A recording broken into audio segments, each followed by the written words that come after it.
નર્સમાં જાય. ઓફિસમાં મને નોકરી મળી ને ત્યારે માંડવીમાં ગામના પુરુષો પણ જોવા આવતા કે આ કોણ છે કે જે ઓફિસમાં નોકરી કરવા આવી છે.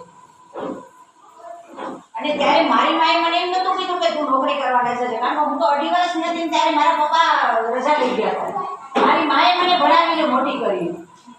મારી માએ મને કોઈ એમ નતું કીધું કે તારે નોકરી નથી કરવી, એમ કે ગામમાં વાત થાય છે કે આ તો છોકરી નોકરી કરવાની છે. આજે નોકરી કરીએ હું અને હરિયમભાઈ કોર્ટમાં કેસ સાથે લડીએ છીએ. આજે હું એડવોકેટ છું. તો તમે તમારી દીકરીને ભણાવો, એના પગભર કરો.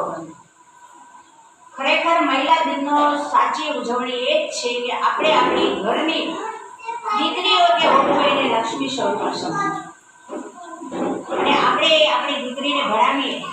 અને સાસરે જાય ને ત્યારે ફક્ત ભણાવવા પૂરતું એને તમે મોટિવેશન માનસિક રીતે એને તૈયાર કરો કે એના દુઃખની એ પોતે લડે, એ પોતે રસ્તો કાઢી શકે. એવા એને એના ઘરમાં એવું નથી કે ક્યાંય કોઈ પ્રોબ્લેમ નહીં આવે, ઘણા પ્રોબ્લેમ આવશે.